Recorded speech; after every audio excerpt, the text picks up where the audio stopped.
Thank you.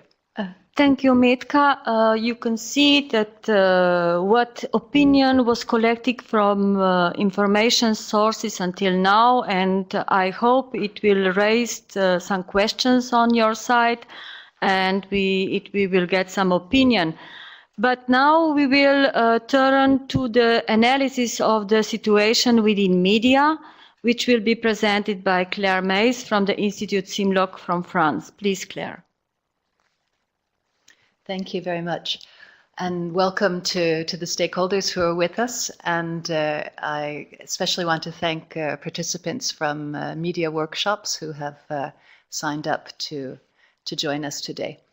I wanted to give you just a few glimpses of the work that we have done in our module on working with the media, traditional media, and to the extent possible, new media, as one of the links in the chain, one of the bridges that might exist between the institutions and the people. And so I would like to today give you a little bit of information that was gathered from different activities within EAGLE. You'll see what they are as I click through the slides. But especially, I would like to acknowledge the workshops, actually 5 workshops in 4 different countries that were performed by EAGLE partners, inviting journalists, editors, other actors in the media world, mass media world, and inviting people from the institutions whose responsibility it is to provide useful risk communication. So those workshops were held from May through October of this year in France, Poland, Slovenia, and Romania. So here's some background information. The next couple of slides just give you a little bit of data from a large public survey which was performed by EAGLE. I will show you some examples from the survey completed with members of the Belgian public. The same type of survey was also completed in France, Romania, Slovenia, and Poland. But I think that the Belgian results they look pretty much like the results from other countries. So we'll just look here. We know that the EAGLE project is one of the responses of the European community to the Fukushima catastrophe. And so it makes sense for us to ask people about their experience of the Fukushima accident. Here you see, how long did you follow the news related to the Fukushima accident? And a representative set of people from the Belgian public say, you can see it, I followed it for a few days, 1/5 of the people. I followed it for a few weeks, for a few months, for an entire year, and an amazingly large number of people. These data date from last year, but an amazingly large number of people said that they were still following the news. So it means that it's a real topic. It means that there's some kind of demand for information and understanding about about at least this example of presence of ionizing radiation in our life space. So following up on that same question, we asked people, which were your main sources of information about the Fukushima accident? And we see that traditional media of various types are indeed extremely important sources for the public interested and mobilized by an event in the world. Television, to a massive extent, radio, printed newspapers, internet sources, and so forth. You can see on the image the various things. We see that there's personal communication, discussion with friends, neighbors, relatives, which is also I don't know whether I should say it's a significant source in mathematical or statistic terms. I don't know, but for sure it's a significant source that we have in our daily life. So let's look a little bit more closely into the new media part of this, the internet sources. Oh, sorry, this was just to confirm that in France as well, we have more or less the same kind of profile of how people use different types of media. Let's look in the Belgian case of these internet sources. Internet doesn't just, get born all by itself. The information has to be captured somewhere and posted by somebody. And when we ask people, okay, when you went onto internet and looked at things, what were you looking at? What were your preferred sites? And we see that newspapers, online newspapers, were the #1 source for people who were going onto internet. So all of these data just confirm in very different ways that the media are an important actor in the communication dynamic today. Certainly about Fukushima.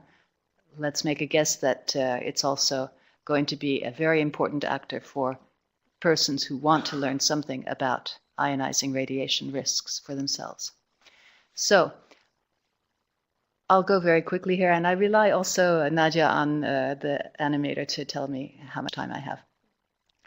I want to mention to you that 1 year ago we had a workshop to start the EAGLE project, and a few of the things that the journalists told us were that there's a need for journalists. Journalists were asking us to think about their needs.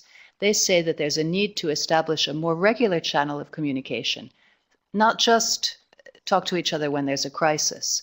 And this need, it's between the journalists and the institutions, the sources of information, and it's also between the public and the mass media. Is there a way to, the institutions were saying, well, is there a way to, keep people up to date, give them some information all year long about ionizing radiation? We learned also from the journalists that, well, there's some amount of suspicion and reticence about the quality of information being given by industry or by authorities. And third, we had to recognize that there is an issue of uncertainty. We're working under uncertainty when we talk about radiation, when we talk about its effects on health, on the environment. There's, of course, huge uncertainty in an accident or crisis situation. And the scientists, we know, if they wish to be rigorous and have a true message, scientists need time to study and to think and to formulate answers of great quality. We know also that for both good and bad reasons, both scientific reasons and also public management reasons, bureaucratic reasons, the authorities may take days to organize an official message. But the journalists, of course, need to give some information immediately. Television, radio, newspapers, internet, there's a demand by the public immediately to get answers. And it happens that, well, we heard some complaints that opponents to nuclear power, for example, are much faster in forming and voicing their message, and that sometimes these messages don't have the same standard of quality or background. So I would, Blanca, tell me how many slides I have. I think I have just, I have 2. Yes, I have 2 more. Okay, so let's go back up here. I will, 1 up, please. Yeah, up. No, that's down. Thank you. Yes, thank you. I just want to, I won't read this out to you, but here is an example of what we tried to do in the media workshops that I mentioned to you in the 4 countries over the past 6 months. In some workshops, people spent time analyzing press articles. In some workshops, we were talking about how successful the institutions are in responding to needs of the journalists. I would like to just, in the couple of minutes remaining, mention 2 areas that were discussed where I found, when I studied the reports made by my partners about their workshop, I'd like to mention 2 areas in which we find some really contrasting ideas, really opposed opinions. because information, and I don't have my slide anymore, but because information is complex,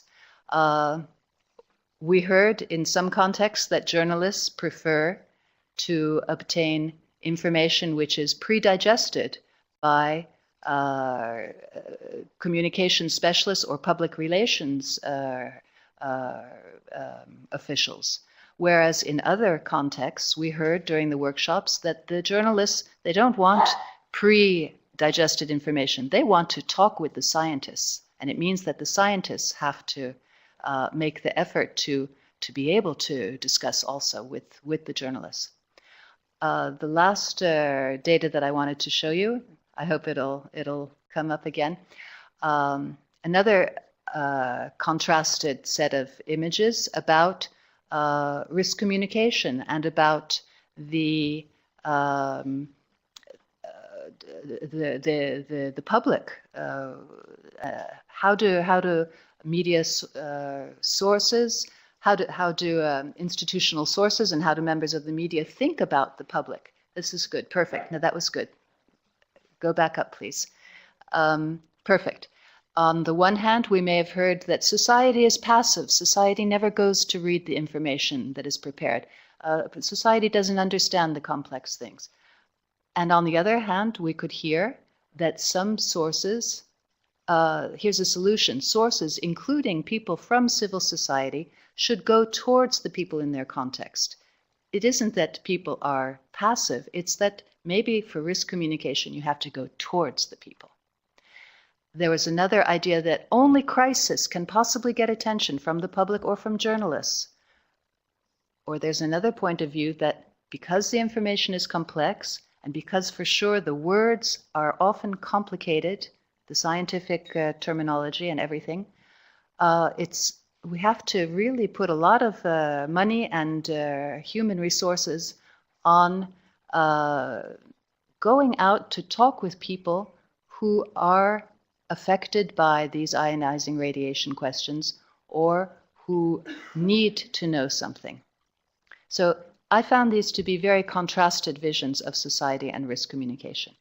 And the questions that I hope that we'll discuss in a few minutes, I thought maybe we could talk about how can we help journalists have these ongoing relationship with the sources, and also how can authorities be helped to learn new ways of communicating uncertainty